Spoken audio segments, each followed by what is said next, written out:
پخوا یو سړي بل سړي نه 200 درهم قرض غوښتل جی نو هغه ول 200 درهم قرض ورکړل خو دا چا چې درهم غوښتلی او قرض ته غوښتلی نو دا ولوي چې دا درهم به د قرض پیسې به د مال د چا په مخ کې راکړی وي د یو غوا په مخ کې به راکړی وي که سبا زه تا نه منکر شم نو ته به څه کې نو هغه ولوي چې زما غوا الله پاک ته کفا بالله شهیدا وکفا بالله وکیلا زما وکیل م الله پاک ته او زما شهادت چې کوم دی هغه هم الله پاک ته او دا 200 درهم د لما قرض درکړي سړی ته 200 درهم ته قرض وړلی دی جی ټایم تیرېدو او ورځ ولا هم خو چې په دې ورځ به تعالی زدا درهم واپس در کوم جی دا واقع لګو ګورې دی واقع کې زمونږ لپاره یو خاص عبرت پروت دی زمونږ لپاره پکې یو غټ سبق پروت دی نو ویډیو خپل هم مکمل وګورئ او د ثواب په نیت باندې مخکې ملګرو سره ضرور شریکئ ټایم تیرېدو جی تاریخ راغلی د قرض تاریخ راغلی کم قرضدار چې هغه سره هم ټینشن شوی دی 200 درهم رښتلی کور نه راوتلی سړک ل راغلی دی خو سړک ل چې راغلی نو هغه بیا سورلی من نه ملاویږي پخوا به قافلې تلجی دا ګاډي نو په دیوخانو باندې به سفر کېدی نو دله بیا سورلی نه ملاوي چې دا 200 روپۍ هغه سړی له وړلې ویجی د سړک په غاړه باندې یو سین باید وجی نو دا کم چې قرضدار او د داسې چل کړي چې یو لرګي را مات کړي او لرګي دنه نه خالی کړي دي او 200 روپۍ پکې هم کې خلې دي او چټي پکې هم کې خلې دي چې یا الله زما دا 200 درهم چې ما چا نه کړه دشتله او چې چا مال ته غوا کړي وي او چا ته مال وکیل کړي وي نو هغه کس له زما دا پیسې ورسېږي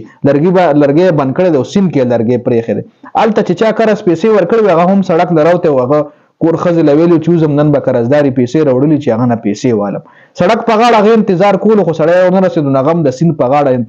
لاړو سین په غاړه کوشو چې زه سړی کله سړک باندې را کوشو نو زه بول راوخېږم نو سړی نه راغله په سین کې هغه لرګي لیدلې دي نو دوی خو زه سړی سم نه غراده کور ته بلا خشاک یو سم لرګي روچت کړه کور ته وړه کور کې خزه لوي چې سړی خورا نه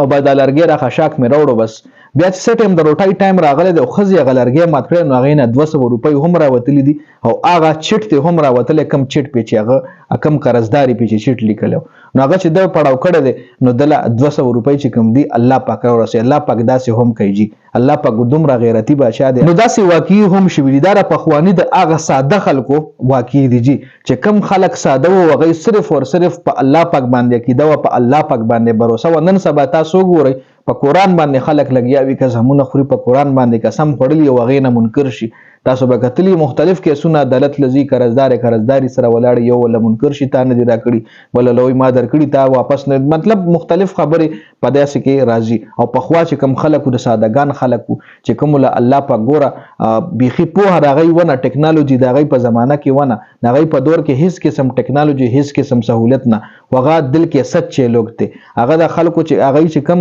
د زړه نه سچه خلکو نو هغې له الله پاک هر مشکلات آسان کړي جي هغې له رزق هم ډېر هغې له هر څه الله پاک ډېر کړو بیماریانې نه ټینشنونه نه هغه زړه نه صفا خلکو جي نو دا یو شاړ غونتې واقعي او ما وی تاسو سره شریک کم زموږ لپاره پکې هم یو غټ عبرت پروت دی چې په الله پاک باندې موږ له په هر کار کې باور او د الله پاک نو موږ له په هر کار کې یادول پکار دی جي د ویډیو کتلو زیاته مننه ثانک یو سو مچ والسلام